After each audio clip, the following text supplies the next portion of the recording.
y pues estamos ya aquí con nuestras queridas colegas, compañeras, que además logramos secuestrarnos a la doctora Violeta Vázquez Rojas, la tenemos de regreso por acá, Alberto Nájar.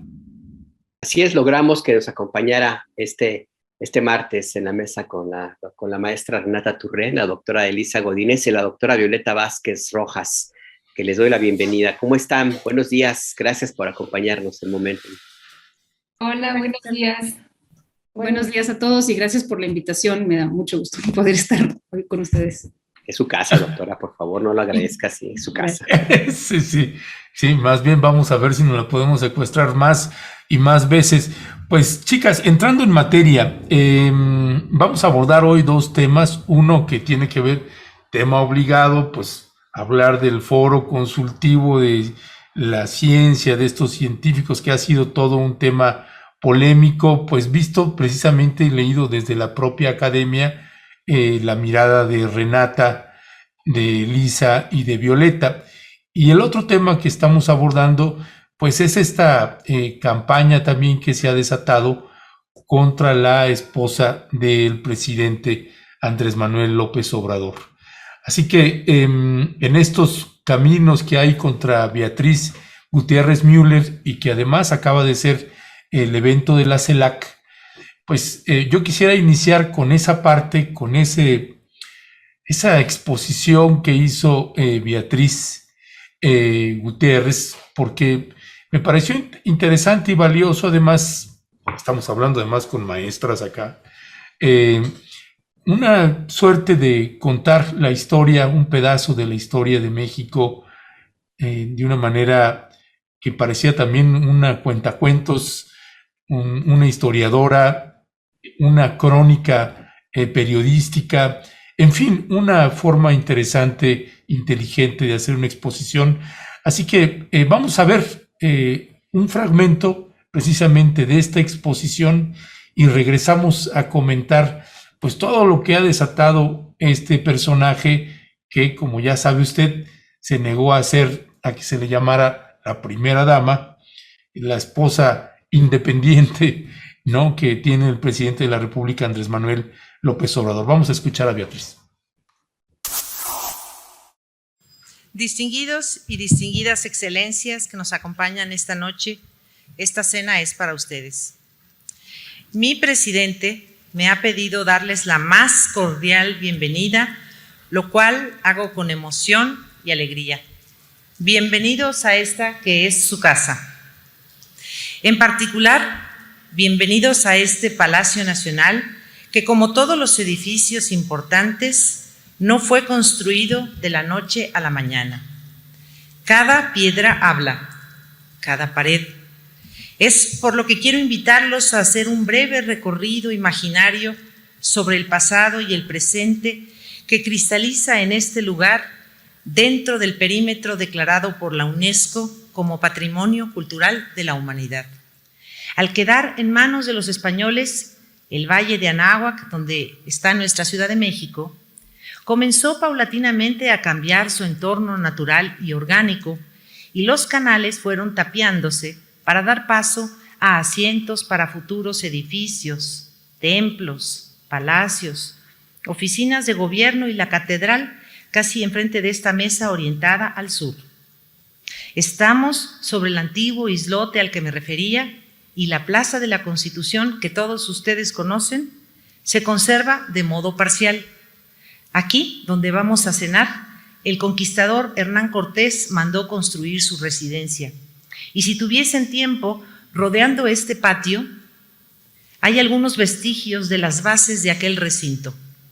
Al norte del edificio, donde van a tener sus reuniones mañana, estuvieron los aposentos de Moctezuma Xocoyotzin, el gran Tlatoani azteca.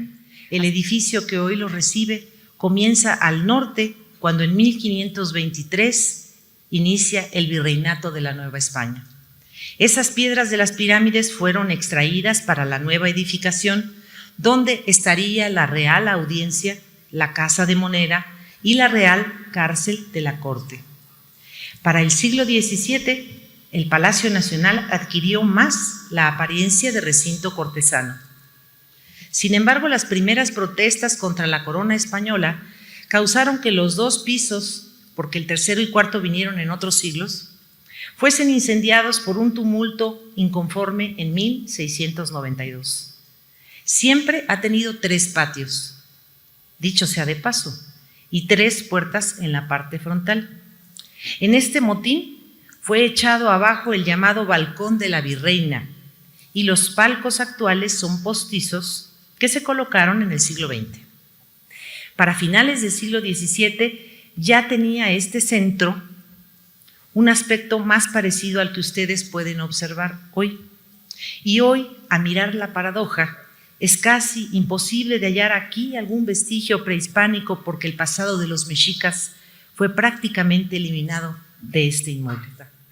Por ello, todos los días como familia y con amor tratamos de purificar tantos siglos de densa historia.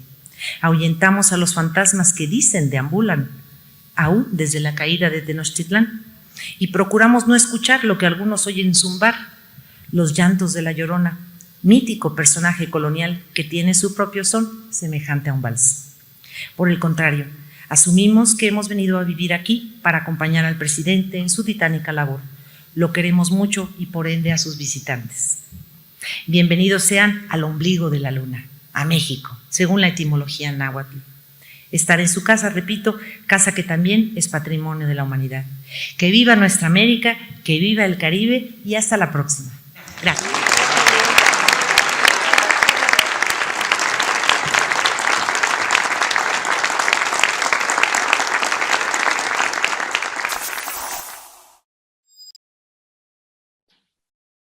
Beatriz Gutiérrez Müller ya tiene su propia trayectoria académica, tiene doctorado, ha mantenido un perfil, pues, digamos, bajo, muy distinto al de otras mujeres que han ocupado esa misma posición desde el momento que se resistió, dijo que ya no podía ser, no quería ser llamada la primera dama.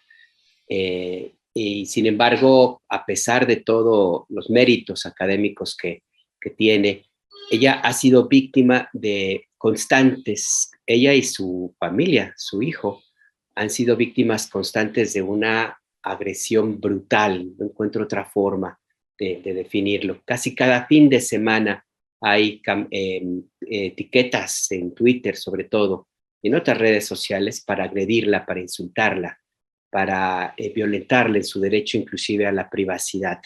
Esto no se había visto en otros momentos en la historia y me parece que no necesariamente tendría que ver con una posición ideológica de quienes no están de acuerdo en el gobierno actual de la República con la 4T, sino que va a algo más. Y yo quisiera saber, doctora Elisa Godínez, ¿qué hay? ¿Qué ve usted, doctora, detrás de esta brutalidad que hemos visto con muchísima frecuencia y que me parece que, bueno, por supuesto que no lo merece nadie, ninguna persona, mucho menos Beatriz Gutiérrez Müller, pero me estoy seguro que ni siquiera México merece que se llegue a ese nivel.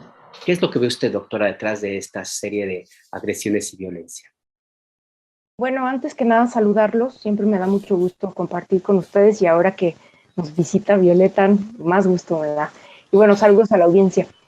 Yo lo que encuentro en esto, que coincido con tu valoración, que es excesivo y que yo en el tiempo, digamos que recuerdo la presencia de las esposas de los presidentes, ¿no? Desde que más o menos tengo memoria, y especialmente, digamos, en los 3 últimos sexenios, yo no había encontrado una virulencia tan grande en el ataque y además con cosas muy, muy horribles, ¿no?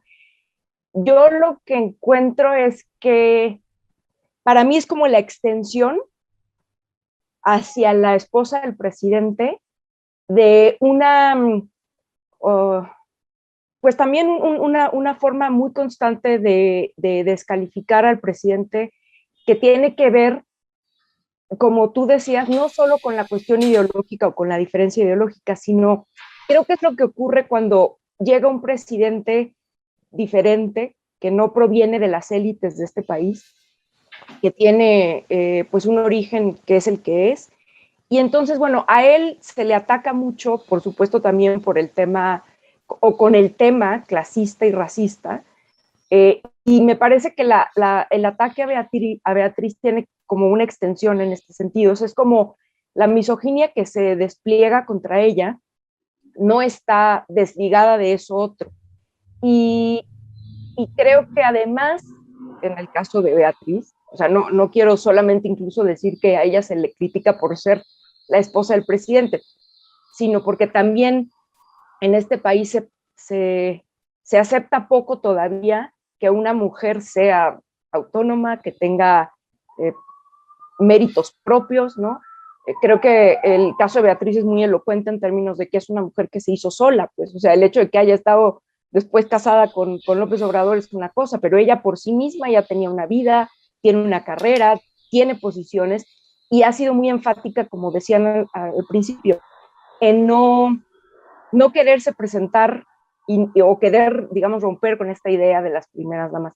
Yo ayer que estábamos un poco comentando la posibilidad de hablar de este tema, hice alusión a que yo no recordaba que se hubiera, a ver, siempre se critica a las figuras en el poder. Se criticó a Marta Sagún, se criticó a Margarita Zavala, se criticó, por supuesto, a Angélica Rivera. También, dicho sea de paso, con insultos que yo no apruebo de ninguna manera, ¿no? Especialmente, por ejemplo, con Angélica Rivera, ¿no?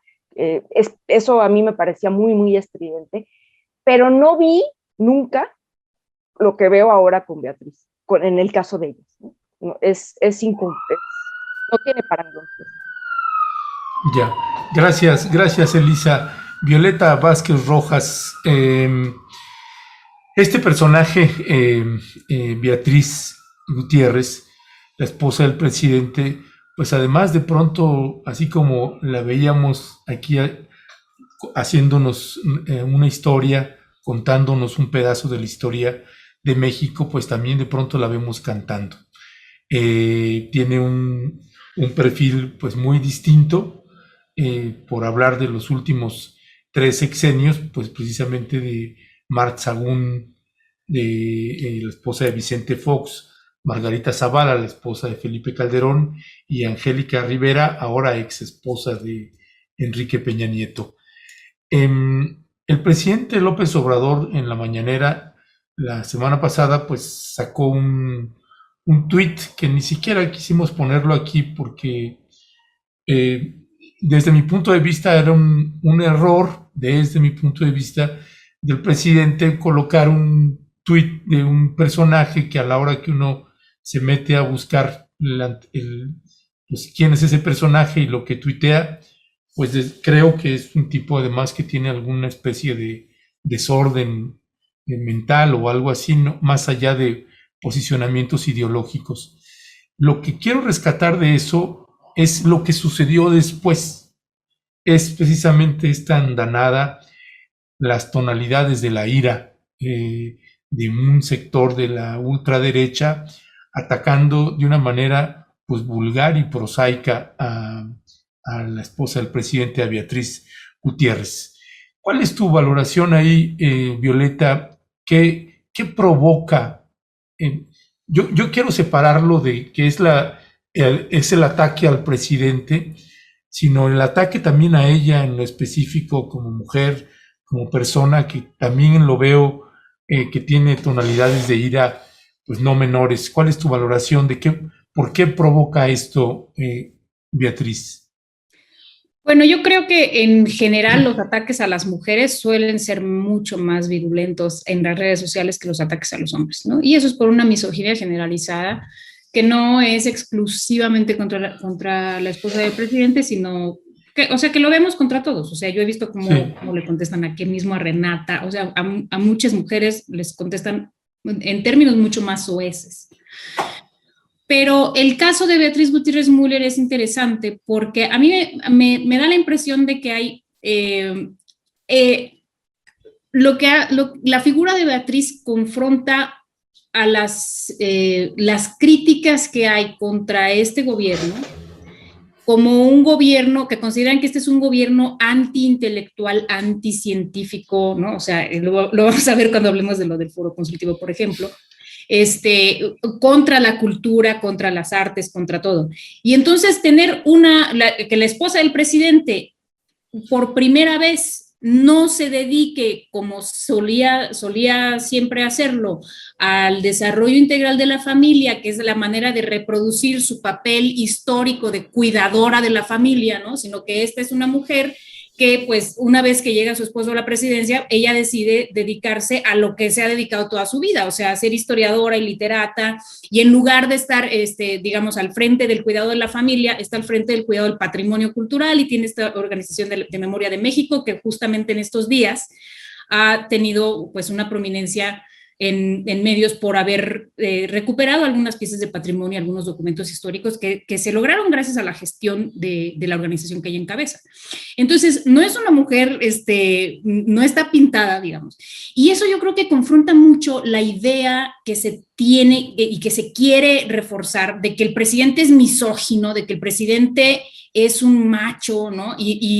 Y realmente vemos que la figura de su esposa, por primera vez, es una figura que va en contra de los estereotipos típicamente machistas que asumían las esposas de mandatarios anteriores.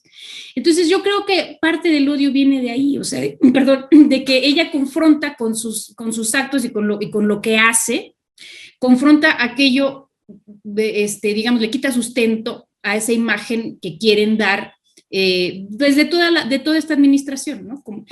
Y una cosa que a mí me parece muy reveladora de Beatriz Gutiérrez es que es una mujer preparada y culta, y eso les muestra a todo el pueblo de México que para ser preparado y culto no tienes que ser del círculo de los Krause. Y eso tumba un mito, ¿no? Que a las élites intelectuales yo creo que los debe tener muy descolocados, ¿no? Porque ella no tiene que sentarse a la mesa con los intelectuales del pasado para ser una mujer que sabe muchísimo de su área, para ser una mujer preparada.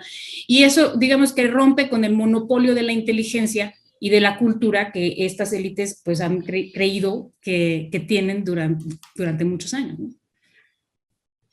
Parte de lo que hemos, conversábamos anoche para preparar esta mesa, maestra Renata Turner, era justamente este punto que toca la doctora Violeta Vázquez, que más allá, bueno, además de lo que implica la tradicional, desgraciadamente es casi como una tradición que haya insultos y agresiones hacia la esposa del presidente en turno.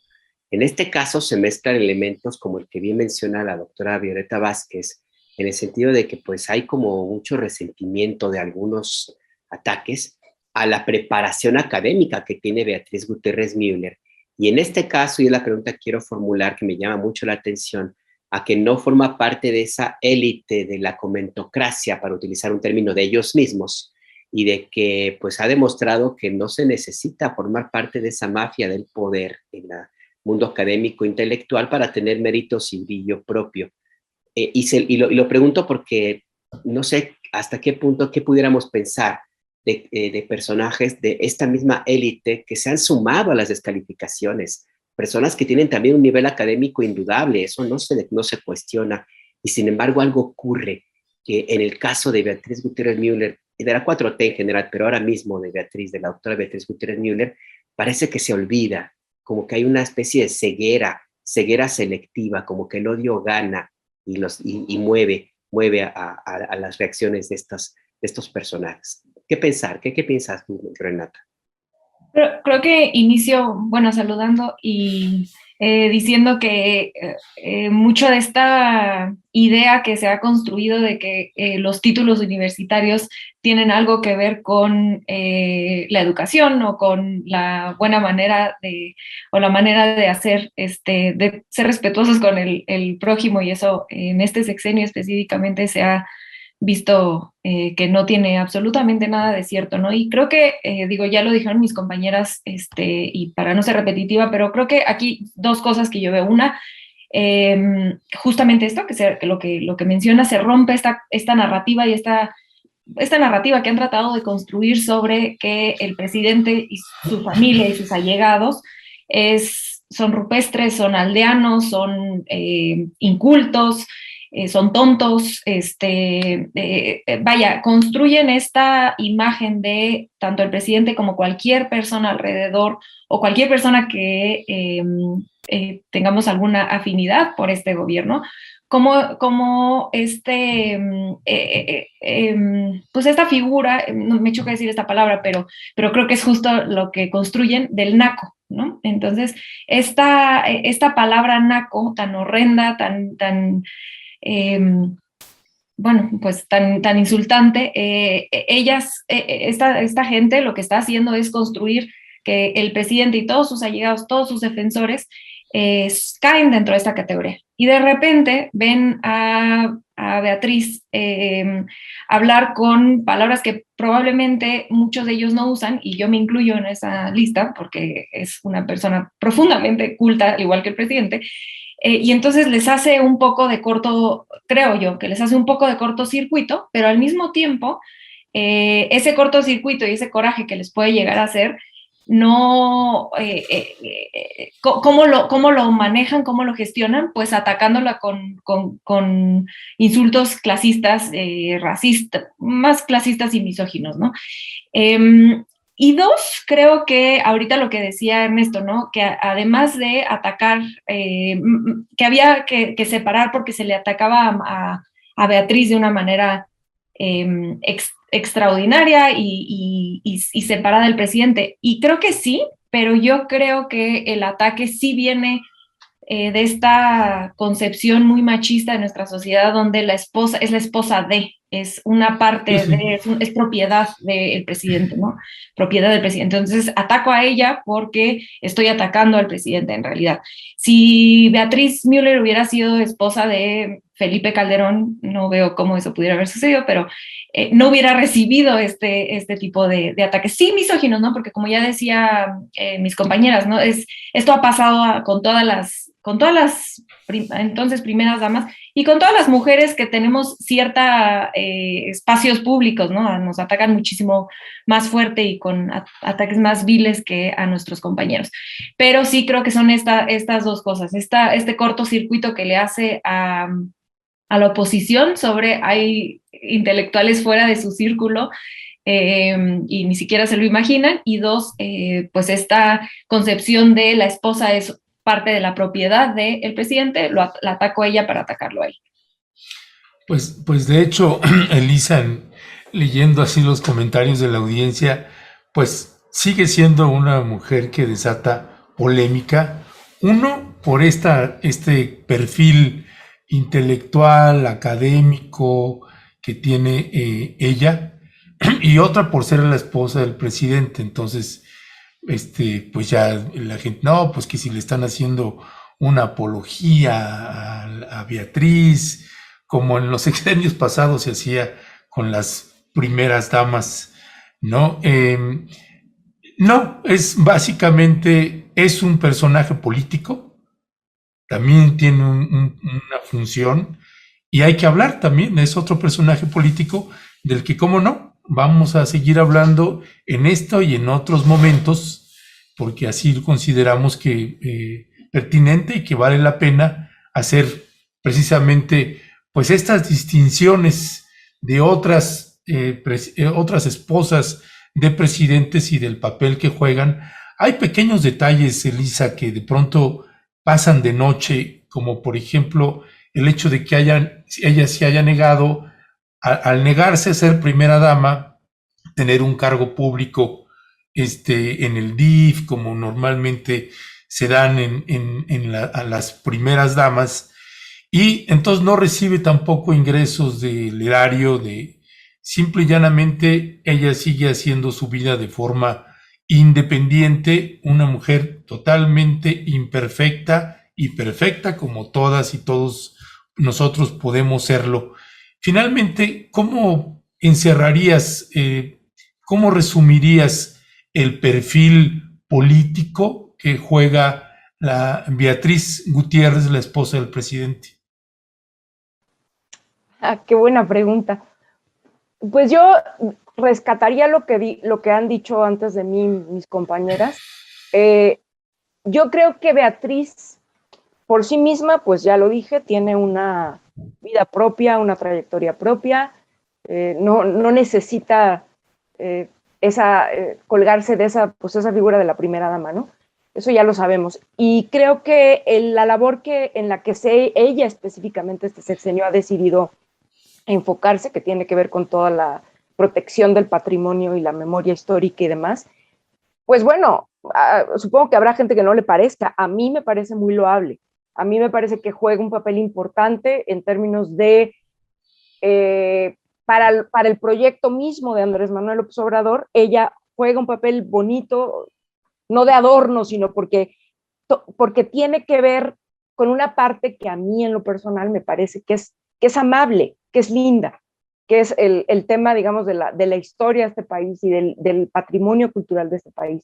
Y cuando digo bonito y lindo no me refiero a un tema banal, sino que me refiero a un tema que nos debería concitar a todos, ¿no? En la defensa. A mí me emocionó mucho, por ejemplo, ayer esta pequeña ceremonia que hicieron en la conferencia de la mañana, al entregarle la medalla esta más alta, no sé cómo se llama, de la Orden del Águila, no sé qué, al carabinieri Águila Azteca. Al policía italiano que hizo, digamos, impidió o rescató unos de los piezas arqueológicas de México. Eso, por ejemplo, me parece muy digno de rescatarse, y creo que la labor de Beatriz va en ese sentido, lo que no significa que yo personalmente le encasille más. Me gusta que tenga este papel más activo en temas que me parecen relevantes, en temas que me parecen importantes, porque, insisto, porque yo sí creo que el patrimonio cultural y la memoria son algo que también se está rescatando en este sexenio, a diferencia de 30 años de neoliberalismo, en donde lo que quisieron fue borrar muchas de las cosas importantes del patrimonio y de la historia de este país. Doctora Violeta Vázquez, yo quisiera formular la misma pregunta, por favor, si nos comparte la valoración de política sobre Beatriz Gutiérrez Müller, como mencionaba Ernesto. Voy a dar entonces la misma respuesta. Bueno, pero fíjate que yo lo veo un poco más, todavía como un papel bastante más central de lo que parece. O sea, lo que hemos visto en los últimos semanas, ¿no? De manera muy agudizada, es un debate por la reinterpretación de la historia, por el uso público de la historia, ¿no? Como comentábamos en otro foro. Y no hay proyecto de nación que no implique un uso político de la historia. Y en este caso, creo que se han hecho esfuerzos, a mí en lo personal me gustan, porque igual que Elisa, me parece la parte más apasionante de la cuarta transformación, esa transformación de las conciencias que le llaman, ¿no? La transformación cultural, que implica también pues una lectura diferente del pasado, de nuestra relación con el pasado, ¿no? De los orígenes, de la valoración que tenemos sobre nuestra identidad actual, ¿no? Que está arraigada en pueblos originarios que tienen aquí en este territorio muchísimos más años más allá de la conquista. Y toda esta reinterpretación, o mejor dicho, bueno, no es una reinterpretación, pero toda esta difusión y esta divulgación que va conformando la identidad histórica de los mexicanos, es una parte importantísima del proyecto de nación, y por supuesto que tiene que contrastar con las narrativas de administraciones y de regímenes anteriores. Y por eso yo creo que el papel de Beatriz no es, digamos, es un papel, estoy de acuerdo con Elisa en que pues, es un papel muy bonito, pero además es un papel central en esta transformación, ¿no? O sea, no me puedo imaginar un papel más importante para la esposa de un presidente que tratar de consolidar su proyecto de nación a través de la divulgación y de la educación y de volver a valorar, digamos, el patrimonio, la historia, la identidad nacional a través de documentos y digamos, no es nada más un discurso ideológico, un discurso propagandístico, o sea, es un discurso que implica un montón de investigación, que implica usar las investigaciones recientes de historiadores para volver a leer la historia de los mexicanos. Y Por último, una cosa que quería reaccionar a algunos comentarios que insisten en que por qué estamos hablando de Beatriz y no mejor de Denise Dresser.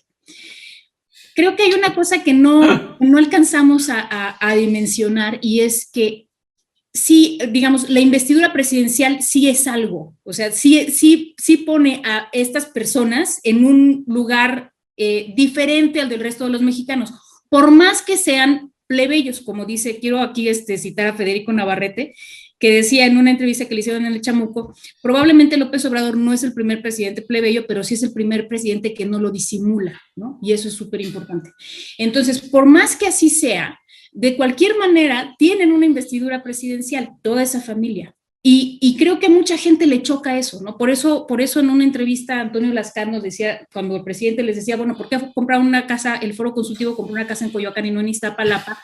Antonio Lascar nos decía, ¿por qué no se va a Iztapalapa él? ¿No? Como si no pudieran entender que la familia presidencial pues debe tener un lugar especial porque es la familia presidencial, ¿no? Pero no parece que a mucha gente todavía no les cuadra la idea de que sea una familia común y corriente, una familia de plebeyos, por decirlo de alguna manera, la que esté ocupando ese lugar, ¿no? ¿Por qué están en Palacio Nacional? ¿Por qué viven en un palacio, no? Se les parece como algo excesivo. Pero bueno, eso era parte, o sea, por eso estamos hablando de Beatriz Gutiérrez y no de cualquier otra mujer que como ya dijimos, muchísimas otras mujeres han sido objeto de insultos y de vulgaridades. Pues Renata, para cerrar también sobre este tema y pasar al otro, ¿con qué cerrarías con el tema de Beatriz Gutiérrez? Sí, muy breve. Yo nada más, ayer también cuando platicábamos del tema decía yo que es peor pecado ser mujer con opiniones fuertes que ser mujer robando, como lo hicieron Marta Sagún, Margarita Zavala y Angélica Rivera, ¿no? Todas hicieron fechorías tremendas, de las que se podría hacer una mesa de cómo funcionaron como operadoras políticas para saquear al país o para hacer fechorías. Y creo que aquí lo relevante es que antes hablábamos pues de los vestidos que usaban estas mujeres en los 15 de septiembre, que también es muy misógino y no tendría que ser. Y hoy podemos tener una mesa, coincido plenamente con Violeta, podemos tener una mesa de las aportaciones políticas y culturales de un personaje como Beatriz Gutiérrez Müller, ¿no? Entonces, esto como mujer rompe con pues con la manera en la que se veía a la esposa del presidente, ¿no? Se veía como la propiedad del presidente o este adorno a la investidura presidencial, era un adorno nada más, y así se entendía la figura de una primera dama. Y creo que Beatriz, desde la narrativa, diciendo yo no soy primera dama, sino soy una persona con carrera propia que tengo una encomienda hacia la nación, es un rompimiento muy fuerte creo yo, por lo menos para mí como mujer, de ver el lugar público, el lugar político que ocupamos las mujeres en ahora pues este cambio de régimen. Entonces, para mí eso es muy valioso, ¿no? Que las niñas hoy puedan ver como, no, o sea, aunque tu esposo sea muy exitoso y tenga el puesto más importante del país, que es el presidente, tú puedes seguir con una carrera propia y no tienes necesariamente que estar al lado de él parada con un bello vestido un 15 de septiembre. Claro, parte de la discusión es acerca de si la reacción de algunos grupos y de otras muchísimas personas, no solamente en Ciudad de México, sino en lugares como en Jalisco, por ejemplo, en Guanajuato, en Nuevo León, particularmente la capital, Monterrey. Hay la discusión sobre si estas críticas y este lanzamiento tan brutal y tan vulgar que hay por momentos en redes sociales hacia el proyecto político y del presidente y su familia, tiene que ver con que está quitando privilegios y está arrancando de tajo el subsidio que recibían algunos de estos grupos. Y sí, efectivamente hay parte de esa razón, pero hay algo más de fondo que lo mencionaba la doctora Violeta Vázquez, que tiene que ver con ese profundo clasismo que hay en ciertos sectores de la sociedad mexicana y esa negativa hipócrita a no reconocer a México como un país racista. Y no lo digo yo, lo dicen estudios que se han mandado a hacer instituciones encabezadas por miembros de esa misma élite. Así es que pues ahí está el tema. Pero para irnos a la primera parte de este razonamiento, doctora Elisa Godínez. Hay esta polémica sobre el foro consultivo que asesora al CONACYT. Hay una investigación de la Fiscalía General de la República para tratar de sancionar un presunto uso inadecuado de recursos públicos entregados a este organismo, a esta asociación civil. Y pues el fiscal Gertz Manero, que es el que encabeza esta fiscalía, pues está solicitando una orden de aprehensión por delitos de delincuencia organizada, y en algún momento se hizo público que la intención es llevar a este grupo de científicos o de miembros de esta asociación civil a un penal de máxima seguridad. Y claro, la polémica se ha tratado de construir la narrativa de que el gobierno de la 4T, el presidente López Obrador, es anticiencia, que quiere castigar el ejercicio de la ciencia, y se hace a un lado el tema de fondo, que hay un uso irregular de recursos fiscales y sobre todo también un uso irregular de esta posición pues, de asesoría del CONACYT para avalar proyectos y hacer dictámenes que rayan mucho en lo antiético. ¿Cuál es su valoración, doctora Elisa Godínez, sobre esta polémica, la de estos días, la de estas semanas? Bueno, yo creo que el tema tiene muchas aristas, o sea, se le puede, digamos, llegar por varios lados. Uno es, para, digamos, un poco para tratar de ponerme y poner o aportar un poco de orden en la discusión sobre el tema. Una cosa es lo que creo yo que fue un error presentarlo de la manera en la que se presentó, en términos de que en la acusación, yo no soy abogada. Yo creo que sí hubo malos manejos y ha habido malos manejos, porque el foro mismo no tendría que haber sido. Ya sé que existe desde hace 18 años y lo que sea, pero en sí mismo es una figura que yo creo que es controvertida y que ahora en este tiempo político se está poniendo el ojo en esto por obvias razones. Pero bueno, a lo que voy es, yo no estoy segura de si alcanza alguno de los delitos cometidos o posibles delitos cometidos el grado de delincuencia organizada. Entonces, a la hora de presentarlo así, se genera una gritería, ¿no? Porque entonces lo que acaba ocurriendo, en mi opinión, es que se olvidan las causas originales y se genera a lo que yo veo es un discurso de victimización. ¡Ay, los pobres científicos atacados!, ¿no? En general. Luego, ¡ay, la 4T, anticiencia, oscurantista, quién sabe qué!, ¿no? Entonces se van haciendo estos grandes, digamos, frases así escandalosas, y lo que se acaba por olvidar es el análisis de lo que se está presentando. Ahora, hay otra beta en la que yo no me pienso meter, que es, y la menciono porque es también parte de las cosas que en mi opinión hacen ruido, que si Gertz Manero se está utilizando el tema para una especie de venganza personal porque no lo dejaron ser SNI durante... A ver, probablemente, yo no lo sé, pero no me parece el tema relevante. Lo que me parece relevante de señalar y de recordar, a mi juicio, es que esta figura del foro consultivo, que se avaló en la Ley de Ciencia y Tecnología desde el 2002, fue una anomalía que no debió de haber sido. Porque si era facultad del CONACYT tener un foro consultivo en el que se decidiera y se, digamos, concitara la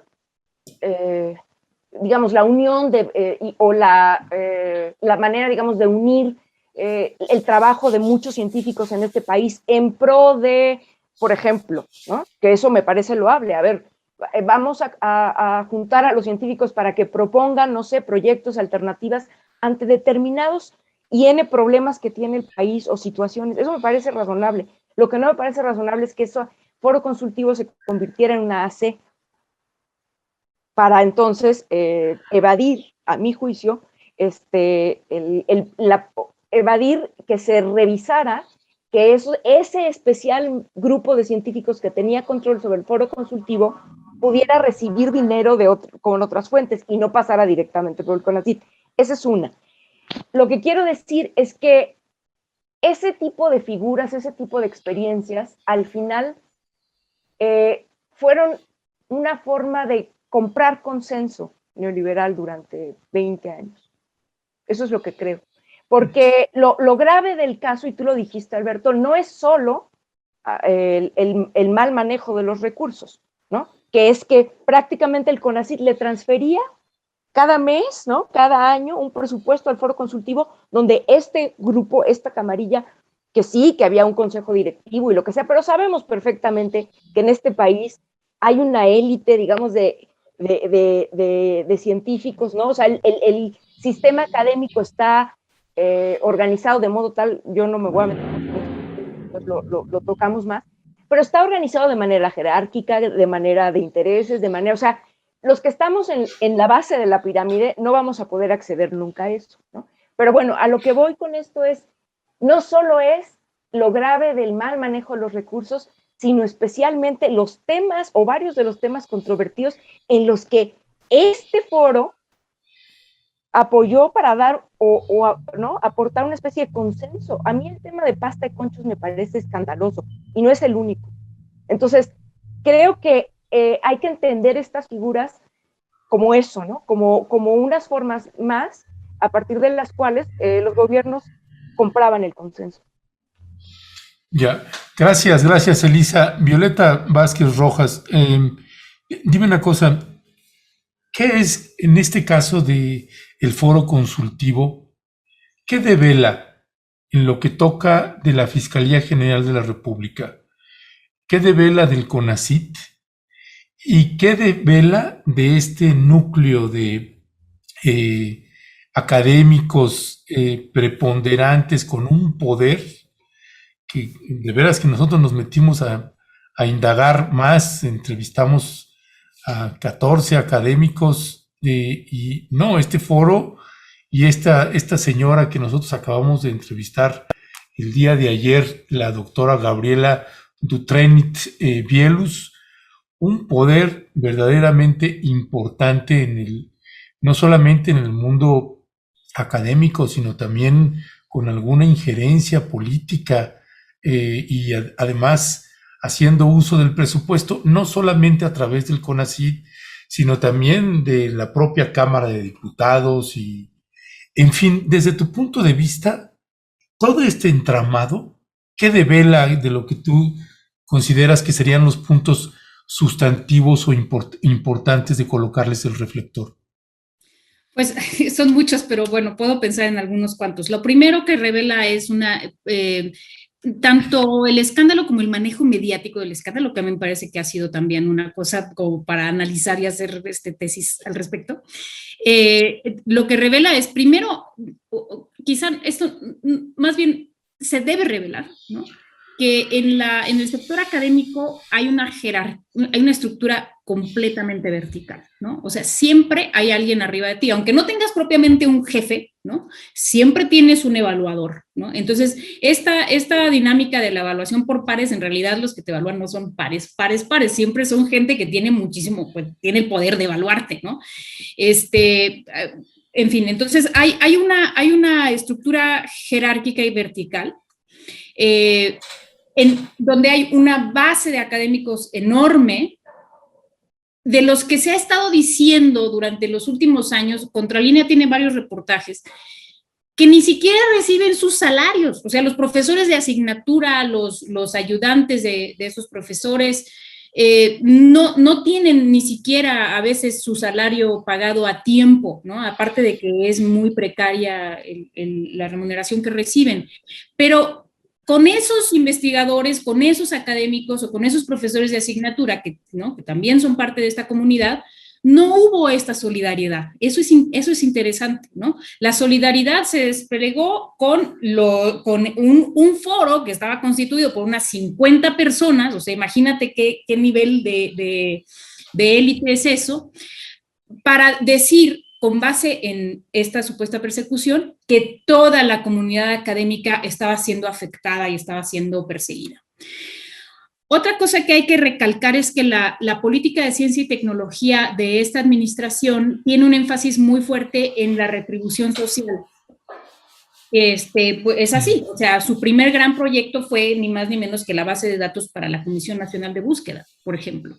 Entonces, la política de ciencia y tecnología de esta nueva administración, a muchos profesores les parece que es injerencista, que los está obligando a dejar sus investigaciones sobre, yo qué sé, Juan Rulfo, ¿no? Porque les parece que eso no tiene retribución social. La verdad es que la generación de conocimiento, siempre y cuando el conocimiento sea divulgado, ¿verdad? Y sea redistribuido entre la sociedad, pues siempre tiene importancia social. Pero, en fin, o sea, se presta pues a lecturas un poco menos amables, ¿no? Yo nada más quisiera destacar esto, o sea, primero que una de las cosas en las que sí creo que la sociedad ha despertado mucho es en la exigencia de transparencia en el manejo de recursos públicos, y de esa exigencia no están a salvo los académicos ni nadie, ¿no? Cualquiera que maneje recursos públicos tiene que dar cuenta de ellos, y creo que eso es lo ético, eso es lo moral. Y segundo, pues que la comunidad académica no es verdad, que es una comunidad homogénea, horizontal, donde si le pegan a uno nos pegan a todos, no es cierto. O sea, se le ha pegado a la base de los académicos durante mucho tiempo y nadie sale a defenderlos, y solamente sale a defenderlos los grandes columnistas cuando a quienes se les pega es a los que están, digamos, en la nata de arriba. Entonces, yo creo que hay que darnos cuenta de esas dos cosas y de cómo el manejo mediático, es decir, esto de hablar de científicos y no de funcionarios, porque finalmente a los que se acusa son funcionarios, ha permitido esta narrativa extrema en la que pues se consolida lo que decía Elisa, ¿no? Esta idea preconcebida de que estamos en un gobierno que es anticientífico y antiintelectual. Bueno, en realidad no son propiamente funcionarios, doctora Violeta Vázquez, forman parte de una asociación civil que recibe recursos fiscales. Entonces, por lo tanto, no se les puede aplicar la ley de responsabilidad de los servidores públicos, por ejemplo, pero sí se les puede acusar de peculado, porque están utilizando de una forma irregular recursos públicos. Y en las entrevistas que han dado y en la que tuvimos ayer, por ejemplo, en este espacio me llamó la atención, Renata, esa idea de insistir en que ninguno de ellos supo qué pasó, porque todo el mundo dice, es que no fue en mi periodo en que estuve yo al frente de este foro, fue el otro. Y el otro dice, no, yo no supe porque no fue cuando me tocó a mí. Al final del día nadie sabe qué fue qué pasó con este uso de los recursos públicos. Nadie sabe explicar. Bueno, ayer hubo una especie de explicación a quien entrevistamos ayer sobre, por ejemplo, un tema que causa polémica, sobre el gastar dinero para la compra de bocadillos. La explicación que dio me pareció que pues sí tiene algo de razón, porque si tienes ahí en un encuentro de varias horas, por lo mínimo que le puedes ofrecer es café, ¿no? Ahí, pero bueno, pues fuera de eso no hemos encontrado una respuesta sobre el origen de los recursos para comprar esa casa en la zona más cara de la alcaldía Coyoacán, que es en el centro histórico de esa alcaldía, y que de las investigaciones que se han hecho, hay una línea que indicaría o apunta justo a que el dinero se obtuvo por la asesoría que se dio para la elaboración de un dictamen que exonera a Grupo México de la responsabilidad que tuvo en la explosión de la mina Pasta de Conchos, y que costó la vida a más de 60 personas y que no han podido ser rescatadas porque Grupo México se negó a que se hiciera este rescate por la posibilidad de que se encontrara evidencia de su responsabilidad en la muerte de estos trabajadores. Por eso hablábamos de un tema ético en ese sentido, y lo quiero resumir con lo que plantea Renata Edgar Chávez García en el chat, y que es la pregunta que quiero formular, tu reflexión. Dice Edgar Chávez: más allá del uso del dinero, como dice la doctora Elisa Godínez, se usó la ciencia para el consenso neoliberal. Se solaparon políticas y prácticas neoliberales con estudios y crear esta narrativa. ¿Qué piensas, Renata, sobre este tema? Yo creo que justamente tocas el punto que no podemos dejar quitar el dedo del renglón, y creo que aquí, para hacer promoción, quien no haya visto la entrevista que hicieron ustedes dos ayer a la doctora, no quiero pronunciarlo mal, Drutrenit, es excelente la entrevista que le hicieron, y Julio Astillero también hizo una muy buena entrevista a José Franco, otro de los directivos, la nata de este foro consultivo. Y creo que ese es el punto central que tanto los medios convencionales como la oposición, como los miembros de este foro, estaban tratando de evitar, ¿no? A mí me pareció súper sintomático ver cómo tanto la doctora que ustedes entrevistaron como el doctor José Franco regresaban y regresaban, parecía guión de abogado, probablemente lo tienen, regresar a que a ellos los podían investigar de crimen organizado y que no les iban a encontrar nada. Y creo que ese no es el tema, ¿no? Digo, ahorita traigo ahí una anotación, pero creo que el tema aquí es que se le repartió dinero a este foro consultivo, tienen una casa que nadie ha podido explicar y que cuando les preguntan de dónde salió el dinero de esa casa, dan unas maromas y unas vueltas que nadie puede entender. Y nadie ha sabido, a mí me parece extraño que si esa casa se hubiera recibido de manera lícita, cuando te estás enfrentando a medios de comunicación y a una polémica de este tamaño, pues el primer dato que tendrías que tener como entrevistada sería ese, ¿no? Si no tuvieras nada que esconder. Entonces me parece curioso cómo es que nadie de los miembros del foro consultivo nos puede explicar cómo vino esa casa. Entonces, creo que ese es el tema ético más importante. ¿De dónde salió el dinero para esa casa? ¿Y cuál es su relación con el dictamen que ellos hicieron en 2007 que justificó las omisiones de las autoridades federales para la tragedia de Pasta de Conchos, como ya mencionabas, querido Alberto? Ese es el punto central, creo yo. Ahora, aquí la anotación que yo quiero hacer es que se ha hablado un poco sobre si valía la pena, si políticamente era correcto por parte de la Fiscalía, sobre todo una Fiscalía que pues no se le confía mucho, con todo respeto, hacer el cargo por crimen organizado. Y ayer que yo me preparaba para esta mesa, estaba escuchando que, bueno, es que ese es el cargo legal que tiene que ser, ¿no? Porque hay 9, en el crimen organizado hay 9 niveles. Yo tampoco soy abogada para que el público tome mis comentarios con pinzas, pero me informé de por qué se le estaba haciendo este cargo, y es porque hay 9 niveles en este cargo de crimen organizado, y la evasión fiscal es una de ellas. Entonces por ahí va, y ese es el cargo que se les está dando. Ahora, recordar aquí que quien defiende a este grupo de foro consultivo así a patadas y decir que el gobierno de la 4T está teniendo perseguidos políticos y que es anticiencia y todo lo que ya mencionamos ahorita, es el mismo grupo que antier salía a decir que la ley no se consulta, sino se aplica. Entonces, ¿cómo es, no? O sea, cuando se consulta, entonces que no se consulte, que se aplique, y cuando se trata de aplicar, entonces que no se aplique, porque entonces nos están persiguiendo políticamente. Entonces, es muy claro que para este grupo, pues la ley se tiene que aplicar, pero solamente con la gente pobre, ¿no? La gente que no le importa y no esta élite a la que pertenecen. Ahora, sí creo que este cargo, y aquí sí, obviamente no me atrevo a meterme si es correcto o no es correcto porque no soy abogada, pero permite que en la narrativa pública y en los medios de comunicación los afectados, que no solamente es este grupo, sino toda la élite económica que solía mandar y dominar este país, ese grupo lo que permite es que la conversación se jale hacia nos están acusando de crimen organizado, ¿cómo creen? Y que no se hable de los temas importantes, que creo que son 2, lo de Pasta de Conchos, de la presidencia de la casa y su relación con Pasta de Conchos, y número 2, cómo se está repartiendo este dinero. ¿Por qué es correcto, o si es correcto, más bien como pregunta, si es correcto darle 2 punto y tantos millones de pesos a una organización que ¿qué está produciendo? No estoy diciendo que no esté produciendo nada, simplemente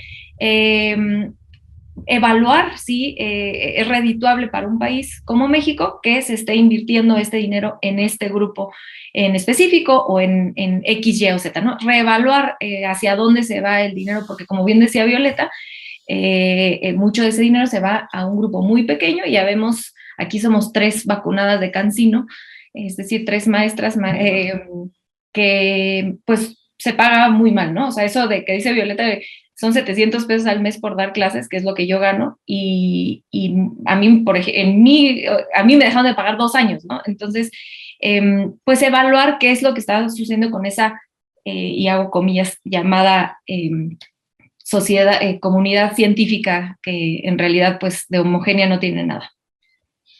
Gracias, gracias Renata. Pues para cerrar, y que les pediríamos así un minuto para una reflexión final, nada más me gustaría añadir algunos elementos más. Uno, de esta entrevista que tuvimos con la doctora Dutrenit, dice, a la hora que le estamos planteando, pues son 572 millones. Ella dice, sí, pero del 2002 al 2018. Y digo, ok, de esos, entonces estamos hablando de aproximadamente 30 millones anuales, lo que nos está dando un gasto. A la hora que hicimos ya la cuenta, pues este foro tiene un gasto diario de 89,000 pesos. Lo traigo a cuenta ahorita a propósito de lo que señala Renata de lo que gana, ¿no? Por dar clases, porque dices, finalmente es un recurso que es del Estado, viene de la Federación, es el CONACYT, se lo da a una asociación civil.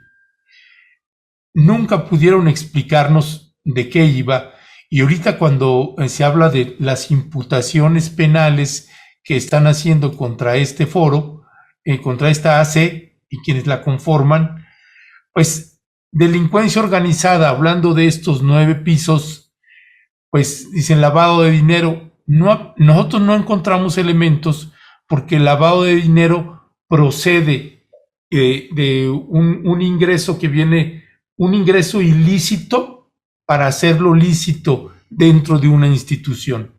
Y en este caso no, porque el dinero es lícito porque proviene de CONACYT.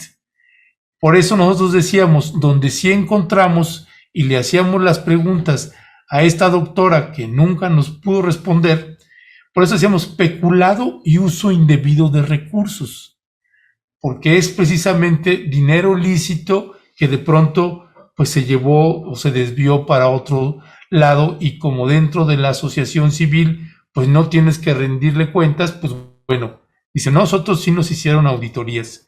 En fin, eran algunos de los elementos que quería colocar porque me parece que también es importante esta parte. Para cerrar sobre este tema, una valoración final, Elisa Godínez, ¿con qué cerrarías en un minuto, por favor? Bueno, cerrar en un minuto está complicado, un tema que debería, y creo yo que amerita mayor discusión, porque, por cierto, me llamaba la atención alguno de los comentarios por ahí del chat, que era como, les decían, ya realmente no se pongan a discutir estos temas que son como caja china y centren de nuevo su atención en los temas sensibles. Es que yo creo que este es uno de los temas que, aunque no, aparentemente no es una cosa escandalosa, porque no es una de estos temas que concite la simpatía porque sea, por ejemplo, un asunto de violación de derechos humanos, yo creo que sí está poniendo el acento en uno de los temas que poco se ha discutido, que tiene que ver con la insultante desigualdad que existe en el sistema académico. Esa es la verdad. Y otra cosa que yo quisiera decir es que hay que ser un poco cuidadosos a la hora de tratar este tema, porque a todos nos indigna el mal uso de los recursos, pero no se trata de cortarle los recursos a la ciencia y a la tecnología y a la innovación en este país. Hay que ir al origen del asunto, que es, este foro consultivo no tenía razón de ser en forma de AC. Ese es el origen de todo. Tenía 18 años así, y bueno, ya había habido una controversia que incluso llegó a la Suprema Corte de Justicia, y la Suprema Corte de Justicia dijo, ya no más así, ya no se puede. Entonces, ojo con esto, porque luego nos vamos con la finta y decimos, sí, que los científicos no les den nada. No, porque ni todos los científicos son de la élite, ni todos los profesores que sostenemos, que somos el 80% de asignatura que sostenemos a este sistema académico, somos corruptos, ni nada por el estilo. Yo creo que hay que impulsar discusiones más inteligentes al respecto y que realmente pongan el acento donde debe ser. no en el recorte de los recursos hacia la ciencia, la tecnología y la innovación, sino hacia que no debe haber privatización de los recursos, que es lo que muchas veces ocurre con este tipo de formas que no debieron de haber sido. Que no debieron de haber sido y que además se acercan mucho a la impunidad, doctora Violeta Vázquez. ¿Por qué? Porque la insistencia de quienes han sido entrevistados y nosotros con la doctora Dufresne ayer era que, bueno, hubo auditorías y todo salió correcto. Sí, solo que como comentaba ayer Federico Anaya, las auditorías de la Federación llevan varios años de retraso y la Cámara de Diputados no las ha dictaminado en tiempo y forma, y cuando lo haga, pues hay la posibilidad de hacer observaciones y la solventación de las observaciones le corresponde al CONACYT. Entonces ahí hay una cierta posibilidad de que esta asociación civil pues se pueda escabullir en términos de las irregularidades que se están planteando. Pero bueno, quería también comentar eso, doctora, su valoración. ¿Con qué cerramos en un minuto? Bueno, y también citan mucho los que defienden las actividades del foro, esta resolución de la Corte, en la que la Corte más bien dijo que había como un impasse, ¿no? O sea, que ya no se les puede seguir asignando dinero porque ellos fueron los que metieron esa demanda de que tenían que seguir recibiendo recursos, pero pues el foro ya no existe. Entonces, citan mucho esa demanda, esa sentencia de la Corte. Y la verdad es que yo creo que aquí el centro de la discusión está en, hay que distinguir lo legal de lo ético, ¿no? O sea, probablemente estén amparados en la Ley de Ciencia y Tecnología en su versión del 2002, probablemente estén amparados en el Estatuto Orgánico del CONACYT, pero la discusión es si lo que hicieron es ético. Ya, a lo mejor es legal, pero entonces la ley tiene que cambiar y ceñirse a la ética, no al revés, ¿no? Es decir, no los va a excusar de la sanción social el hecho de que los hayan parado una ley secundaria y hasta digamos, un estatuto orgánico. Entonces, yo creo que deberíamos regresar a esa discusión y que lamentablemente se está perdiendo en la estridencia de estas dos narrativas extremas, ¿no? Por un lado, lo que decía Elisa, si todos los científicos son unas élites desconectadas de la sociedad que nada más están ahí viviendo del erario público, lo cual es una narrativa que hay que evitar a toda costa, y por otro lado, esa otra narrativa de que no, los científicos son probos, son impolutos, son perseguidos, que tampoco permite pues tener la discusión de fondo que es esta, ¿no? O sea, distinguir lo legal de lo ético y sobre todo pues hacer preguntas éticas y sobre el papel social de la ciencia y sobre el papel pues moral, digamos, de los académicos. Lo mismo, mi querida Renata Turrent, para cerrar. Cierro de volada, uno diciendo que sí, coincido con Violeta, ¿no? Se basan mucho o se excusan mucho en lo de la auditoría, cuando además de todo, una auditoría no necesariamente excusa o no necesariamente significa que estás exento de haber hecho el mal, ¿no? Tiene muchas cosas ahí como menciona Violeta que pueden ser legales, pero definitivamente no son éticas. Entonces yo me quedo nuevamente con esta pregunta de dónde vino esa casa, por qué no nos han podido explicar de dónde viene esa casa y su vínculo con Pasta de Conchos. Y dos, creo que los tecnócratas del neoliberalismo han hecho dos grandes estrategias. Una es hablar un chorro de hay que evaluar, excepto cuando se tiene que evaluar lo que ellos producen, ¿no? Se tiene que evaluar Jóvenes Construyendo el Futuro hasta el fondo y cuidadito y no haya científica y no sé qué, pero cuidadito y les cuestiones, oye, ¿qué produciste con 2.6 millones de pesos al mes? ¿No? Porque entonces eso estás en contra de la ciencia. Depende mucho de dónde venga el cuestionamiento de evaluación para ver si esta evaluación debe ir o no debe ir. Y dos, de las aportaciones, estas narrativas que han podido instaurar en el periodo neoliberal, es cómo se ve el crimen, qué significa el crimen y qué daño hace el crimen, ¿no? El crimen se ve como narcotraficantes armados, generalmente gente morena, gente pobre, y no se concibe que el crimen de cuello blanco, este tipo de crimen que es presunto, hay que decirlo, obviamente todavía no sabemos qué pasó, pero estos presuntos crímenes que hoy estamos viendo con el foro consultivo, como si no tuvieran daños de primera mano a la gente, ¿no? Si esto es cierto, es gravísimo, ¿no? El tema de que hayan emitido un dictamen que pudiera haber afectado las investigaciones de Pasta de Conchos. Esto tiene implicaciones en la vida de la gente, de las familias que perdieron a su gente en la tragedia de Pasta de Conchos. Ya, pues mi querida Violeta, qué bueno que nos acompañaste. Muchas gracias. Nos vemos la próxima semana y la otra y la otra y la otra. Elisa, Renata, muchísimas gracias como siempre. Yo nada más haría un comentario final a propósito de esto que señala Violeta Vázquez Rojas de la ética en la conducción de estos académicos, de estos profesores y profesoras. Ayer, en esta entrevista que le hacíamos a la doctora, yo le decía, ¿por qué la Cámara de Diputados les contrataba a ustedes si les pagaba? Si la Cámara de Diputados tiene el centro de estudios de la Cámara de Diputados, como por ejemplo el Centro de Estudios de las Finanzas Públicas, y hacen muchísima investigación, tienen un presupuesto asignado para esta área muy importante, y la expresión de ella fue, en otras palabras, ese no es mi problema. A mí me contratan y yo ahí estoy, y me pagan y yo ahí estoy. Si esto se hizo en los sexenios de Vicente Fox, de Felipe Calderón y de Enrique Peña Nieto, ese no es mi problema. O sea, es un poco el ejemplo de muchas de las conductas, de los manejos, de los recursos, de la falta de transparencia y de la inequidad que hay en la academia con profesores, profesoras, unos con unos sueldos verdaderamente de suspiro y estos con la gran vida.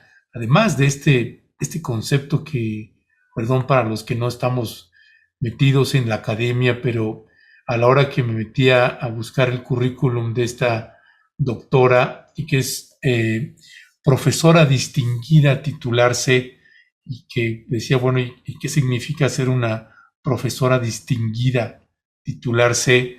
Además, estas palabras que eligen para tener estas categorías, pues es una profesora distinguida, pues no tiene un sueldo menor de 100,000 pesos. Ese es uno de los atributos que entiendo, según me explicaban, por lo menos en la Universidad Autónoma Metropolitana. En fin, pues son parte de los grandes debates que creo que seguiremos teniendo. Elisa, Violeta, Renata, muchísimas gracias. Gracias a ustedes, abrazo y adiós a todo el auditorio. Adiós, adiós. Hasta luego. Chao, chao. Hasta luego, buen día. Gracias.